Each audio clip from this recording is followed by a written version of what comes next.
bienvenue sur PMD Football, débrief du week-end. On va cette fois-ci démarrer avec l'Allemagne. Pourquoi? Parce que l'homme du week-end se trouve au niveau de l'Allemagne. C'est Erling Haaland. Le mec, il faisait ses débuts avec cette équipe du Dortmund. Il était sur le banc et rentre à la 54e minute et nous marque un triplé et permet ainsi à cette équipe de Dortmund de gagner et de recoller pour espérer, pourquoi pas, remporter ce championnat ou bien finir sur le podium. Donc bravo à lui. Il vient, il nous fait du Pierre-Emerick Aubameyang, parce qu'Aubameyang, lors de ses débuts avec Dortmund, il avait fait quoi? Il était rentré en seconde période à la 54e minute. Il nous marque sur son premier tir cadré et à la 70e minute, Aubameyang nous mettait un triplé. Le boy Haaland, il vient et rentre à la 54e minute. Et nous met un but sur son premier tir cadré et à la 79e minute, comme Aubameyang, il nous marque un triplé. Donc chapeau à lui. Le mec, c'est un attaquant qui est vif, qui a une force et une force de frappe qui est pas mal et qui peut faire mal à n'importe quel gardien au monde. Donc si j'étais le Paris Saint-Germain, j'allais faire attention à ce gosse pour cette huitième de finale de la Champions League face à Dortmund, parce que il a du talent et cette équipe de Dortmund elle commence à trouver son trio. C'est qui? On peut dire que c'est tôt parce que c'était son premier match. On ne sait pas s'il va réussir à s'imposer dans cette équipe dans la durée, mais sur ce qu'il nous a montré lors de son entrée, lui et Jadon Sancho et Marco Reus forment un trio qui peut faire très mal à n'importe quelle défense d'Europe, y compris le Paris Saint-Germain. De l'autre côté, il y avait le Bayern qui jouait. Le Bayern a gagné par 4-1 sur un but d'équipe de l'incontournable, le meilleur attaquant en ce moment, le meilleur attaquant actuel du monde, Robert Lewandowski. Il vient, il nous claque son but comme d'habitude. Il y a aussi Thomas Müller qui marque, Ivan Perisic qui est là, qui revient, qui renaît de ses cendres. Il y a aussi un Coutinho qui est là, le Coutinho de Liverpool, le Coutinho du Brésil, le Coutinho que l'on connaît tous, qui a du talent, qui fait de très bons matchs. Il est là avec le Bayern, il ne déçoit pas. Il y a aussi Leipzig qui devait gagner parce que derrière il y a Liverpool, il y a le Bayern qui est là, il y a Dortmund qui est là. Donc si Julian Nagelsmann veut croire en son rêve de devenir champion avec cette équipe, fallait gagner. Ils l'ont fait avec un très bon Timo Werner qui a marqué un doublé. Il est comme meilleur buteur de cette Bundesliga avec Robert Lewandowski. Ça en dit long sur son talent parce qu'il arrive à rivaliser avec Robert Lewandowski, ce que faisait un certain Pierre-Emerick Aubameyang. Donc chapeau aussi à Timo Werner. On va partir et parler du match du week-end. C'était où? C'était du côté de l'Angleterre avec Liverpool qui accueillait Manchester United. Les fans de foot, les fans anglais, je peux dire, ils disaient que peut-être que cette équipe de United arriverait à faire quelque chose, parce que c'est la seule équipe en Angleterre qui a réussi à faire match nul face à cette équipe de Liverpool. Donc on pouvait rêver, mais c'était sans compter sur la ténacité, sur l'intensité que met cette équipe de Liverpool dans ces matchs. En face, Man U, il y avait des manquants. Rashford n'était pas là et quand le leader offensif de cette équipe c'est Rashford, donc ça s'est ressenti. Mais Liverpool, je peux dire que jusqu'à la 60e minute n'a laissé aucun moment à cette équipe de Manchester United, n'a pas permis à cette équipe de Manchester United de jouer, d'essayer d'avoir des occasions. Pourquoi? Parce qu'ils étaient très hauts, il y avait du pressing. À chaque fois que cette équipe sortait de sa moitié de terrain, il y avait immédiatement la récupération de Henderson qui était là, ou bien de Virgil van Dijk, ou bien de Wijnaldum. Ils ont fait un très très bon match. Sur le but, on voit tous, c'est la spécialité. Arnold, ses corners, c'est très bien botté. Devant il y a le rock hollandais. Van Dijk, il vient, il nous met un coup de tête magistral. 1-0. Liverpool qui gère au retour des vestiaires de la 45e minute à la 52e minute. Tu as une équipe de Liverpool qui avait l'occasion durant ces 7 minutes de te claquer un 3-0 ou bien un 4-0. Tellement ils ont accéléré, tellement ils ont asphyxié cette équipe de Manchester United que je me disais qu'ils allaient prendre un 7-0, un 5-0. Mais c'était sans compter sur un très bon De Gea. Il y a aussi le poteau qui a empêché à Henderson de marquer son but.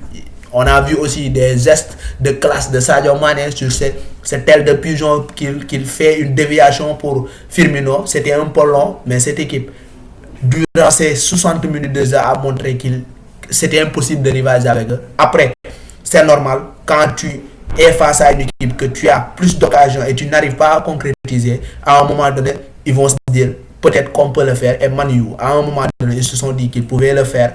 Ils sont venus avec leurs armes, ils ont essayé de marquer. Il y a Martial qui rate l'occasion de revenir à un but partout.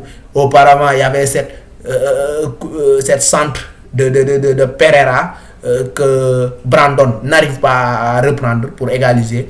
Ils ont fait entre la 60e et la 80e minute, on a vu une équipe de Man U qui a essayé de revenir, qui a essayé d'égaliser, mais il manquait du talent face à cette équipe de Liverpool. Et je me dis que pour rivaliser ou bien pour essayer de battre cette équipe de Liverpool, il faut quoi? Il faut mettre de l'intensité comme eux, ils le mettent. Maintenant, le problème, c'est que eux, ils peuvent le mettre durant 90 minutes. Mais toi, est-ce que tu peux mettre de l'intensité face à cette équipe durant 30 minutes, 40 minutes? C'est difficile parce que devant, c'est une équipe, c'est une collectif, c'est une force et c'est difficile de les bouger. Donc, ça va être difficile de voir une équipe en Angleterre bouger cette équipe de Liverpool. City, ils ne peuvent pas suivre ce rythme. Ils perdent des points, 2 points. Liverpool, ils sont à 16 points d'avance sur Manchester City avec un match en moins. Donc, c'est-à-dire que s'ils gagnent ce match, ils auront 19 points d'avance à même pas 25 journées. C'est énorme ce que les hommes de Jürgen Klopp arrivent à faire.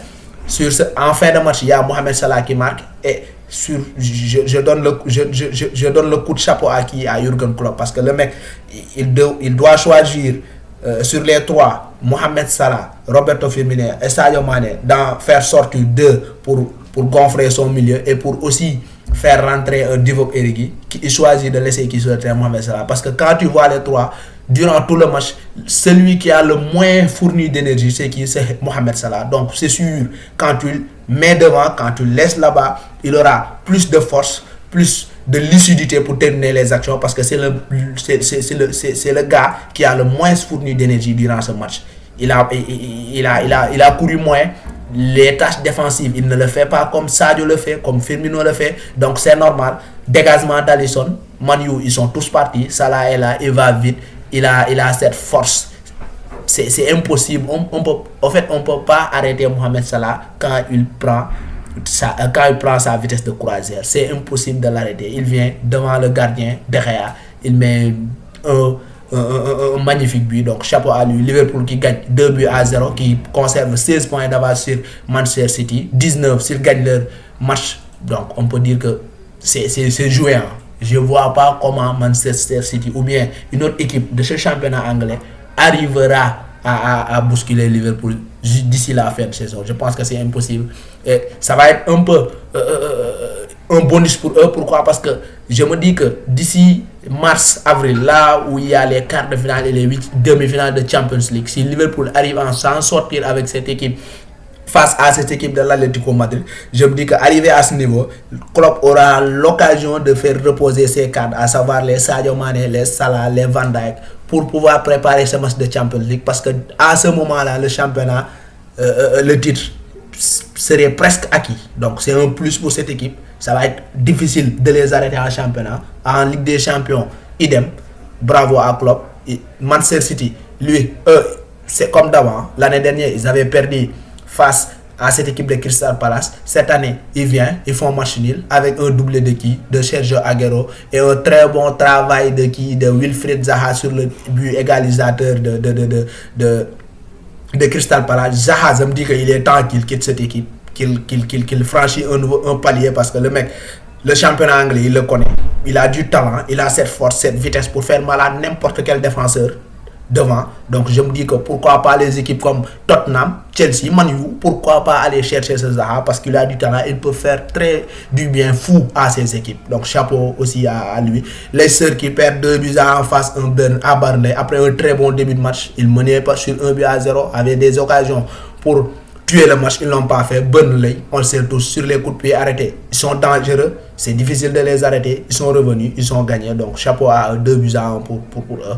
Tottenham, ils ont fait 0-0. Il y a aussi Arsenal qui a fait 1-1. Donc sur le champion, c'est presque réglé. Pour la deuxième et la troisième place, je ne pense pas que Man City et Leicester peut-être, mais City, ils vont pas se faire rejoindre par ces équipes. Donc la quatrième place, entre ces autres équipes du Big Six, ça va être chaud parce que personne n'a gagné cette semaine. Et ça risque de faire mal. Ça risque de faire mal parce que ça va être très très chaud. Les équipes, je peux même dire qu'ils sont sur un pied d'égalité. Les Tottenham, les Chelsea, Man United, Arsenal, c'est le même niveau. Hein. C'est le même niveau. Ils jouent leur championnat entre eux. Donc ça va être chaud. De l'autre côté, en Espagne, il y avait qui? Il y avait le Real Madrid qui accueillait le FC Séville, le Real de Zinedine Zidane, parce que je me dis que ce match, avec un autre coach, le Real allait le perdre. On l'a vu maintes fois l'année dernière avec des coachs différents de Zinedine Zidane. Chez ce genre de match, le Real Madrid les perdait parce qu'ils n'ont rien proposé pour gagner ce match. Ils n'ont rien proposé. En termes de jeu, en termes d'efficacité défensive, ils n'ont rien proposé, je le dis. Maintenant, c'est l'équipe de Zizou. C'est ça sa force. C'est de gagner des matchs en étant moins bon. C'est de gagner des matchs en ne produisant rien au niveau du jeu. Ils l'ont fait hier soir, ils ont gagné. Et c'est ça l'essentiel pour gagner des titres.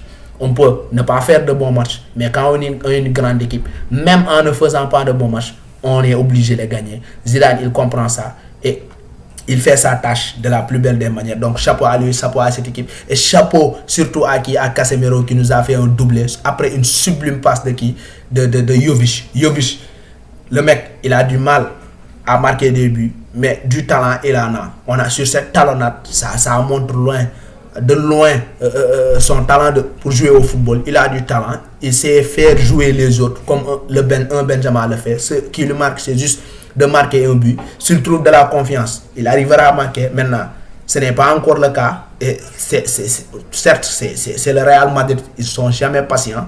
Mais avec Jovic, je sens que Zidane, il connaît le talent du gosse et il essayera de le donner des chances pour le faire revenir à son meilleur niveau parce qu'il en aura besoin en Champions League et pour cette course pour être champion d'Espagne. De l'autre côté, l'Atlético Madrid a perdu 2-0 face à Eibar. L'Atlético qui est en train de décrocher pour la lutte au titre et laisser le Real Madrid et le Barça s'en charger. Le Barça en face aujourd'hui, c'était le Granada. C'était le premier match de Quique Setién. Premier test réussi. Certes, Granada, ils ont pris un carton rouge avant que le FC Barcelone ne mène 1-0. Un carton rouge injuste, je peux dire, parce que je pense que sur ce faute, il n'y avait pas raison de donner un carton rouge. Donc, chapeau à cette équipe du Barça. Ils ont gagné. Ils ont produit un très beau jeu. Certes, en face, c'était Granada. C'était pas une opposition coriace. Mais sur ce premier match, on peut vraiment voir les bases de ce que veut faire Quique Setién. C'est quoi? C'est redoubler des passes de façon rapide.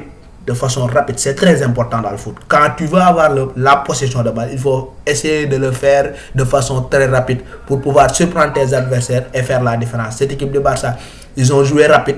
Certes, Suarez les a manqués au poste d'avant-centre, mais au milieu, surtout avec l'entrée de Riqui Puig, ils ont été excellents. Je m'attends à quand Arthur sera de retour. Arthur, il est de retour, mais à son meilleur niveau. S'il est de retour à son meilleur niveau, combiné au retour de suspension de Nigel de Jong, avec un Busquets qui a fait un très bon match, je me dis que cette équipe, en termes de production du jeu, avec Quique Setién, elle peut régaler. Elle peut nous faire monter aux gens. Donc chapeau à Quique Setién pour sa première réussite. Chapeau à cette équipe de FC Barcelone. Ils n'ont rien lâché. Du côté de l'Italie, l'Inter a perdu des points. La Juve a gagné et prend ainsi 4 points d'avance sur cette équipe. Et l'Inter voit revenir la Lazio à 2 points. 2 petits points. La Lazio, ça fait presque 10 matchs que cette équipe ne perd plus. Cette équipe, elle gagne avec de la manière. Cette semaine, c'était 5-1 avec un triplé du meilleur buteur du championnat, Ciro Immobile, l'Italien. Énorme en ce moment. Du côté de la Juve, il y a quelqu'un qui est en train de revenir à son top niveau. C'est qui? C'est Cristiano Ronaldo. Depuis un certain David Trezeguet, aucun joueur dans ce championnat italien n'avait réussi à marquer sur 7 matchs d'affilée. Et qui le refait? C'est qui? C'est l'homme aux 35 ans dans 17 jours. Cristiano Ronaldo, il marque pour son 7e match consécutif en Serie A. 2-1 pour la Juve, doublé de CR7. La Juve qui prend 4 points. Et on se dit peut-être qu'on va assister au même scénario que les années passées. On avait au début Napoli qui était devant, qui était au coude à côte avec la Juventus. Maintenant, au mois de février, on voit une équipe de Juventus qui lâche, qui distance doucement un tout petit peu cette équipe de Napoli. Là, c'est ce qu'on est en train de revivre parce que 4 points d'avance, la Juve, depuis le début de ce championnat, n'a jamais été devant l'Inter à plus d'une point d'avance. Là, c'est 4. Et il y a une équipe de la Juventus qui est en train de revenir à son meilleur niveau avec Rabiot qui est en train de faire de très très bons matchs. Ramsey qui est de retour. Bonucci, top. Sarri, il est arrivé à faire de telle en sorte que Cristiano Ronaldo et Dybala puissent jouer ensemble et faire des merveilles. Higuaín aussi, quand il rentre, il fait de très très bons matchs avec Cristiano et Dybala. Donc, ça va être chaud. Ce sera bon de suivre cette équipe de la Juventus à Champions League. Face à Lyon, je pense que ce sera une formalité. Mais face à une autre équipe, ils peuvent faire mal. Ils ont une équipe de talent avec Cristiano Ronaldo devant. Donc, chapeau à eux. Du côté de France, en France, c'était la Coupe de France. Hein. Lille a gagné, Marseille a gagné, Monaco a gagné, Paris a gagné 1-0 face à Lorient sur un but de Sarabia. Donc, chapeau à eux. C'est pas évident de gagner un match de coupe parce que les équipes ils viennent surmotivés. Maintenant, c'était tout pour ce week-end. Mardi, il y a le championnat anglais avec le derby de Londres, Chelsea-Arsenal, suivi d'un match de Manchester City, suivi de Manchester United-Burnley le mercredi et de Wolverhampton-Liverpool le jeudi. Donc, on va se régaler en ce milieu de semaine. D'ici là, on se capte la semaine prochaine pour de nouveaux débriefs. Allez, ciao.